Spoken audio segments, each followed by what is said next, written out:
Welcome to another custom video. We are well into the spooky season now. The air has become chill and crisp, the cozy comforts are becoming mainstays in the evening, and the socks are definitely getting fluffier. Halloween is on the horizon, and we also had a Friday the 13th this month too. So how else to celebrate this spooky coincidence than to create a custom Michael Myers and Jason Voorhees. So if you do follow me on social accounts, I shared a picture I edited. Michael donning a purple mask and one piece, and Jason looking in pink. Of course, this is purely my humour being stuck in the mid-2000s, as I find this concept of the two biggest badasses in slasher and horror history, wearing bright colours, hilarious. I never intended to create these as customs, but I thought it would be interesting to have these versions displayed with the badass originals. Again, having these bright coloured ones next to them amuses me more than it should as a 30-year-old dude. But here we are. So let's get to these customs and get this video started. I'll be using a Friday the 13th Part 3 Jason Voorhees and Halloween 2018 Michael Myers for this custom. When it comes to figures, I always intend to buy the official item so the creators can rightfully receive the payment and to help future projects.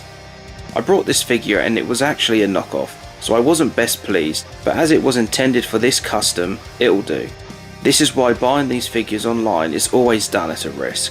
But with that said, this figure, more so than Neca official, is a great figure and comes with some great accessories. Different hands for different poses, a few weapons, alternative head, a decapitated head, a light up pumpkin, and Judas tombstone. The pumpkin is supposed to flicker like a real candle, but as a knockoff, it just lights up. The official Halloween set had a head with blacked out eyes and a head with eyes, but this knockoff gave me two of the same heads with blacked out eyes. The tombstone or headstone is a great accessory too. The figure of Myers is a great one to have if you are a collector and fan of horror figures. Neca has always put great detail into their work, and that is continued here with this figure. For me, I actually prefer the Halloween Kills version, but that's just because I really like the damaged look of Myers in that movie. But the articulation for this guy is incredible, and really gives you a wide range of posable possibilities. I'll be using Part 3 version of Jason for Jason. This figure was actually brought for another custom idea I had. As I've got it already, I use it for this custom. I have all Ultimate Jasons that Neca have released so far, and they all come with great weapons and accessories. We get a wide variety of weapons with this figure, which are great to pose Jason in. And it's nice to get weapons appropriate to the movie the figure's set in. Like the harpoon, which is one of the only times Jason uses a gun-like weapon. All other kills are done using blunt or sharp instruments. The weapons also look really good as per usual from Neca.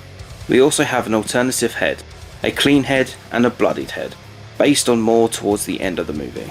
As much as I love these horror Neca figures, the biggest issue I seem to come across regularly is that one leg is actually longer than the other. I have the same issue with a few in my collection, so it's a regular occurrence, but again, that takes nothing away from these figures. I love the Friday the 13th series of figures Neca have made, and these figures have really great detail in them, more so than the Halloween figures. The detailing in the head sculpts for each head is spot on how Jason looks in that film.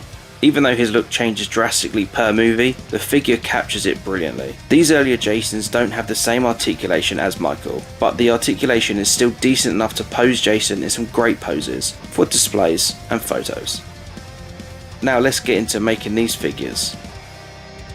Here's a bit of a close-up for Myers' mask. It looks decent enough for a knockoff. Removing the head will make the painting process easier.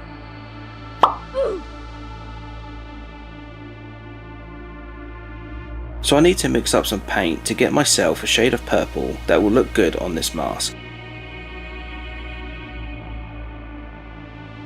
In the photo, the purple I coloured the mask in was actually quite light, and his one-piece overalls were dark.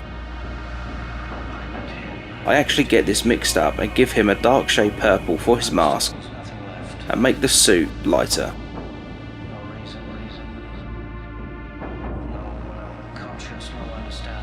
I cover the mask in the purple and instantly just get this feeling that this is wrong. Michael's mask has always been white, so seeing his mask a different colour just looks so strange.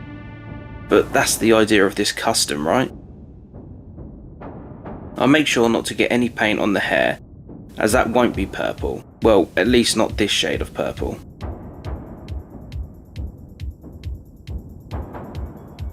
I'd love to hear your guys' opinion on your favourite Halloween movie.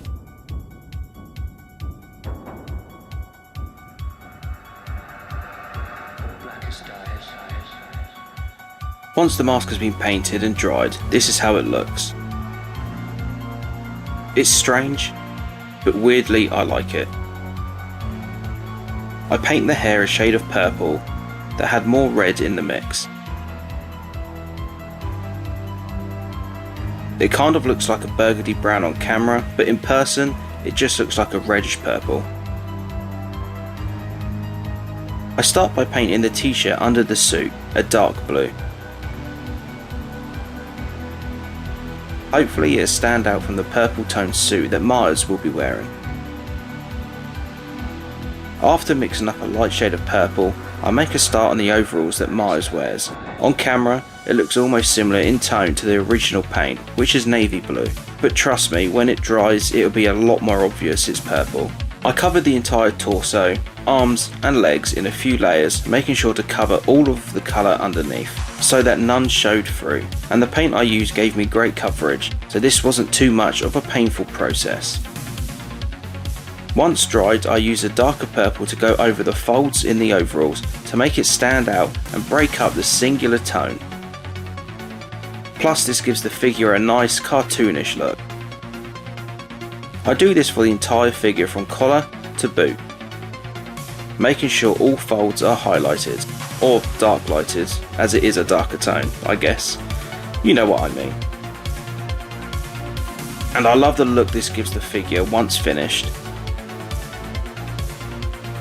I also go over the outline of the pockets on the chest, buttocks and collar edges.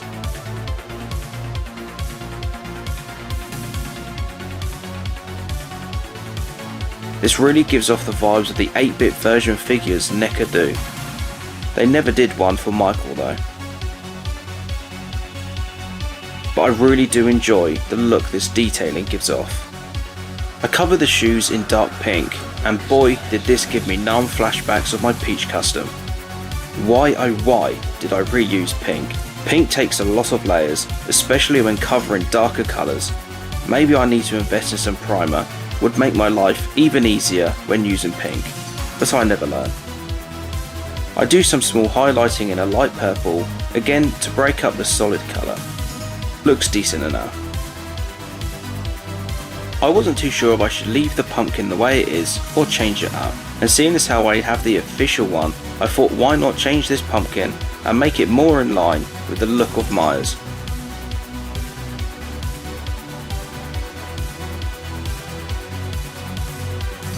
So I smother the pumpkin in a dark shade of purple all the way round. I could have gone with a different colour, and maybe I should have done just to break up all of the purples. But a purple pumpkin is still pretty interesting. I paint the stem in many layers of yellow. And then I decided to paint some blood coming from the eyes of the pumpkin.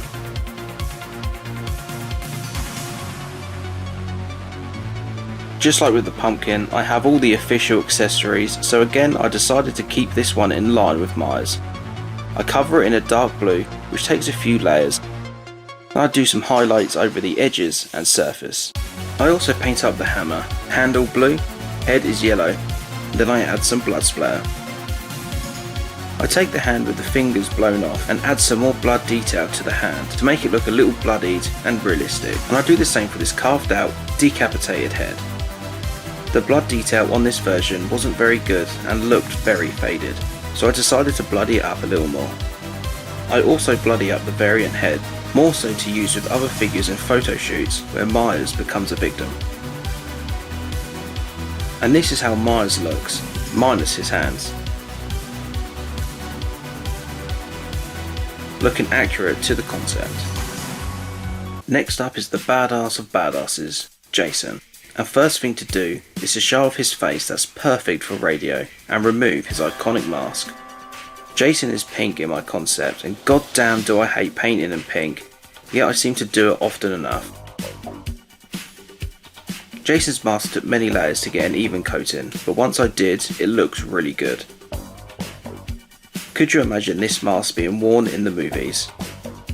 It would make for a different film. I went with a dark shade of pink for the jeans Jason wears, which turned out better than I expected and only took 2 or 3 layers to cover the entirety of the jeans. I'm guessing that due to the light blue colour, it made it easier for the pink to cover. I seem to apply pink to dark colours and then wonders why it takes me so many layers. I went with a lighter toned pink for the shirt, which took a few layers to cover as the base green was a little darker, but I got some nice coverage. I'd also love to hear your opinions on your favourite Friday the 13th movie. There's certainly plenty to pick from for both franchises. Just like with Michael, I went over the fabric folds with a high or dark light, however you want to call it.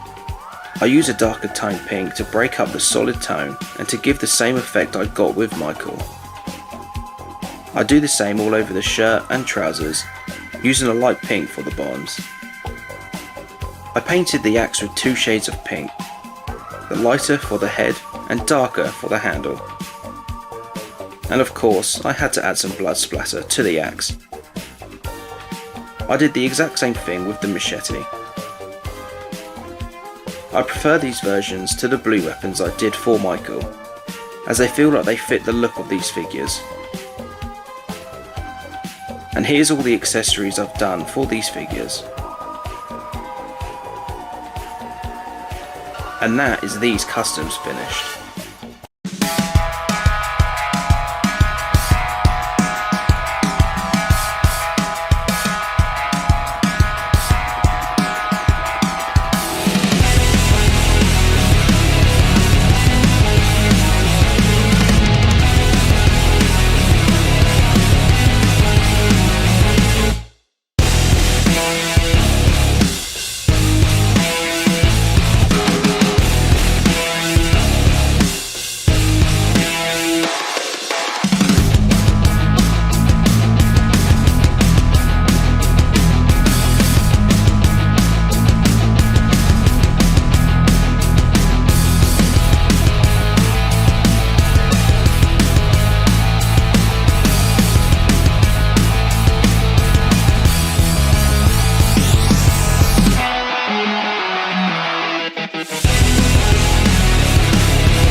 These customs were a lot of fun to make, and weren't even ones I had intended to create.